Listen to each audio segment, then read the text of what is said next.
Greg, thank you so much for joining us. I really, really appreciate it. This week, big announcements. Churchill Downs and partners are announcing an equity initiative. A Black jockey will be in the Derby for the first time since 2013. Many, many things going on. All of this, of course, on the heels of what happened last year with those calls for a boycott with the killing of Breonna Taylor. Do you think this is a signal of change? Do you feel like you're hearing that this is resonating and people are responding with everything that's been going on? Absolutely. I'm particularly impressed with the work that Churchill Downs has done and the work that they will continue to be doing. There was a big announcement on their part as far as the championship day that they will have this upcoming Tuesday. After last year's protest and calls for the boycott of the Derby, I think they strategically looked at it internally, said we can do better, formulated a game plan. And I think they really have done a good job up to this point of coming in, sitting down with community leaders within the city of Louisville and coming together and see how they can contribute to the community and make things better, not only from a industry standpoint, but a community standpoint as well. Last year there was a lot of pressure. You and your Mr. Daniels were two of the African-American owners, and something that we don't see a lot in the Derby. There was a lot of pressure on you to boycott that in light of everything that was going on in the city of Louisville. For you, I'm assuming you felt it was more important for you to stay in that race and what that would mean as well, because you chose to stay in it. Reflecting back on that, just give us your thought process with that. Absolutely. Both Ray and I, about 2 years ago, strategically sat down and we said one thing that we wanted to do was bring more awareness to the contributions of African Americans within the industry, as well as bring new owners into the business. And I think one of the things that Ray said best that sums it up, initially and to this day, we stand for justice for Breonna Taylor. We stood with the protesters. But for us, we couldn't not overlook progress over protest. And for us, being participants in the Derby was progress. It had been some time, I think 13 years since the last African-American ownership group had participated in the Kentucky Derby. It was personal for me with my grandfather. I think back in the 1962 Kentucky Derby, he co-owned and bred a horse that was a participant, but due to the times was unable to attend or be listed as the owner. And we looked at it, this is a beautiful sport. African Americans have contributed a lot, and we had a national stage to talk about and bring forth awareness of the contributions of African Americans. So, our heart was with justice for Breonna Taylor, but we just felt that it was important equally to show representation on one of the world's biggest stages on that day. And you mentioned your grandfather because he was not allowed to sit in the grandstands, right? At that time in 1962, it was illegal. Correct. So, let's talk about one thing that I saw with the tweet that was sent talking about the Black ownership and how rare that is. That one tweet that stuck out that I had read in a piece that had been written about you. It was like seeing a unicorn, at a track. When I saw that, I thought, oh my gosh, when you read that, did you think, oh my gosh, how did you react to that tweet? Well, I've been immersed in the business for some time. Not only am I a fan of the business, but I actively work as a Bloodstock agent.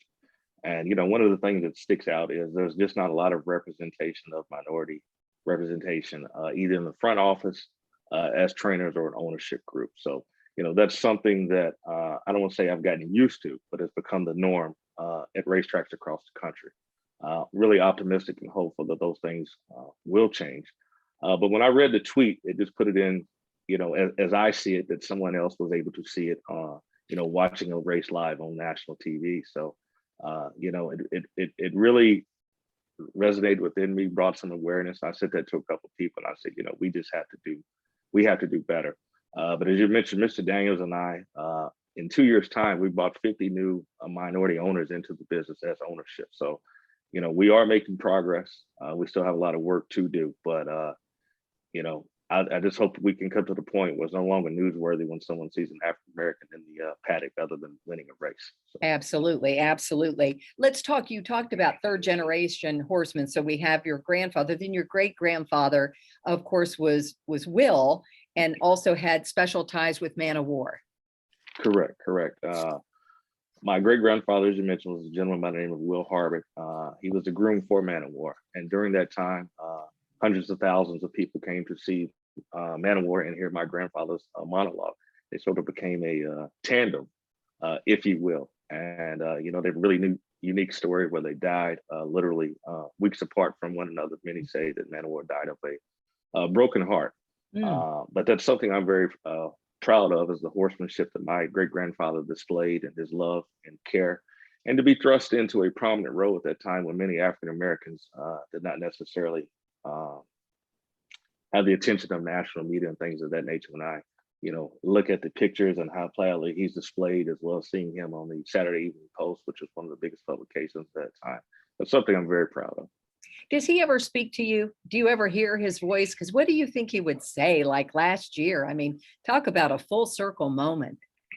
Yeah, I often think about that, and wish that he was here, as well as my grandfather, Tom Harbut, who I was very fortunate to spend a lot of time with.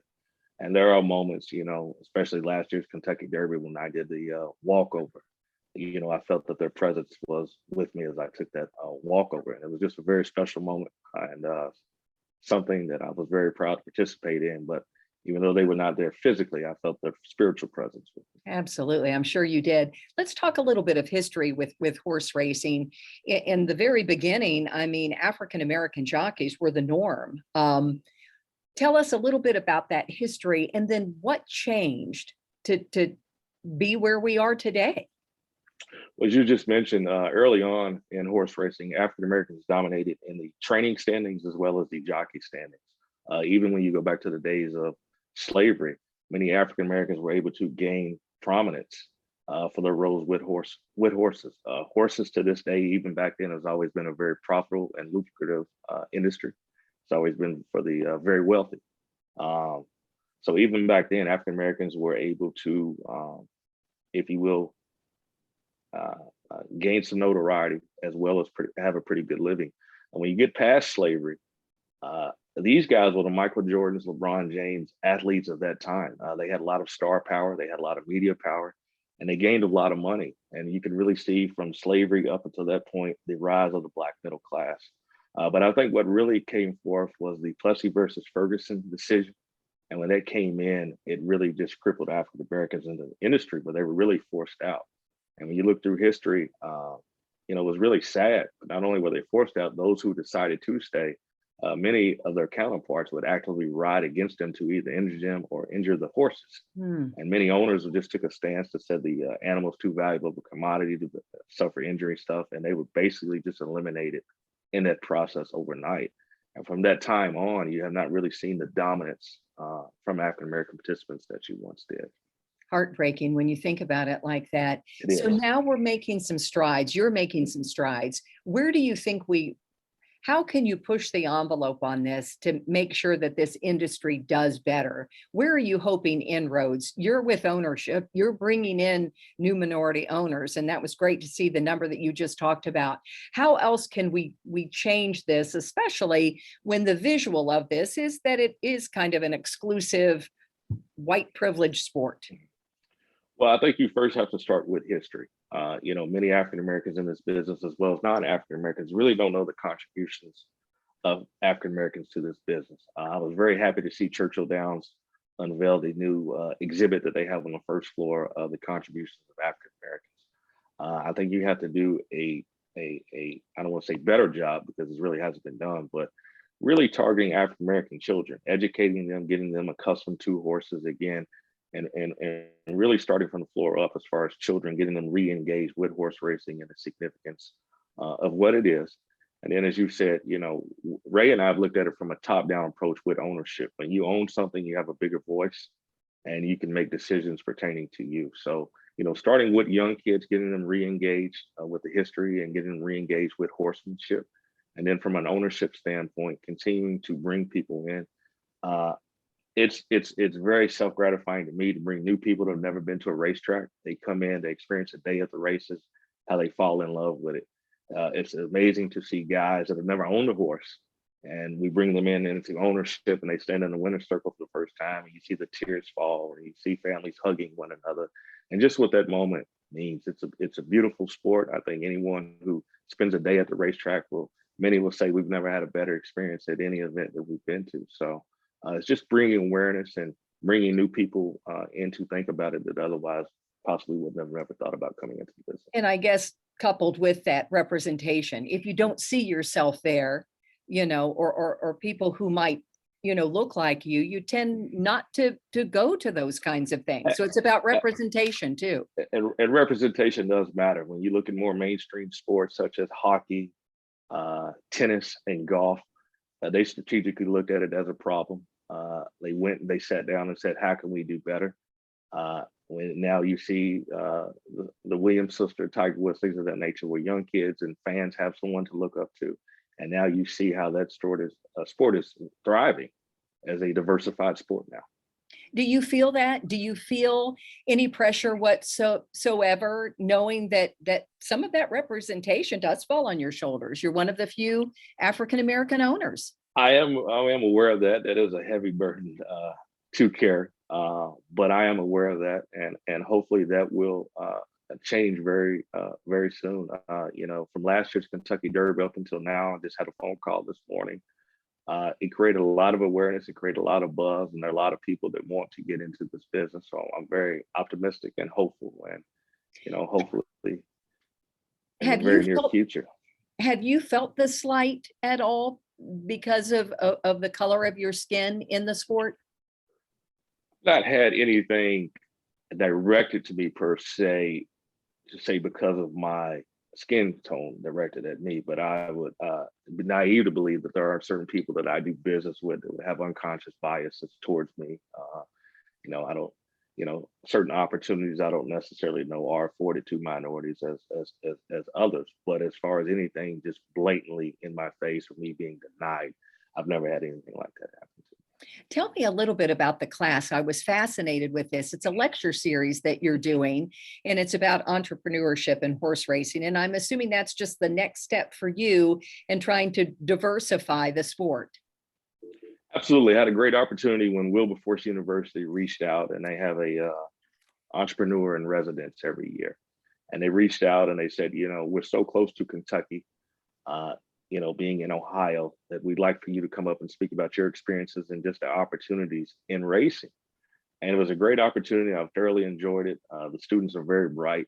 And this is something that I hope the industry as a whole may possibly look at, to reach out to HBCUs, historically Black college universities, and really reach out to these students. I look at the industry as a workforce issue as opposed to just a minority issue. The industry as a whole needs new people coming into it, and this is a great talent pool to be able to pull from. A lot of people think of the industry, they just think of hands-on, but there's so many components such as media, legal, marketing, everything that goes into racing, and there's so many opportunities. And when you look at businesses that thrive, they're diversified businesses. Tell me a little bit. Born and raised in Lexington, did you always know? I mean, it was in your blood, obviously, with horse racing. Did you always know that horse racing was going to be for you? Growing up, I always had a love for horses. When I would go to summer camp and we had free activities, I would always use my time to be around horses. I've always been a horse fanatic. But initially, I didn't necessarily think that I would go into the business from a career standpoint. I was very fortunate my sophomore year of college to be selected onto the Darley Flying Start program, which is the international program sponsored by Sheikh Mohammed, where they take 12 kids internationally a year. And they basically show you every component and aspect of the horse business. And to be able to have that global education and vantage point, it really propelled me into the position that I'm in now. So once I was on that program, I said, you guys have shown me how I can take a passion of mine and make a career and living out of it. And I was very blessed to be able to have that experience. Are you hopeful for the future and the industry? Absolutely. I love this business. I'm very passionate about it. My family has deep storied roots in this business, as me being a third generation horseman. And I really hope that it doesn't stop with me as far as my family connectivity and involvement in the business. You know, I'd hope to see the Harbut family play a role in many generations to come. And where are you going to be on Derby Day? I will be there on Derby Day. Uh, we've started 2 syndicates now, minority syndicates, and we have many other partners coming in. Many of these people will be experiencing Derby for the first time. So we're very happy, and hopefully we will be able to get back as an ownership group in the very near future. I know that's so tough to think that, though. You know, we know how tough it is to get a horse in the Derby, Absolutely. but you're hopeful we're going to see you there again. Yes, ma'am. Absolutely. Thank you so much for your time. Really appreciate it. Thank you. I've enjoyed it.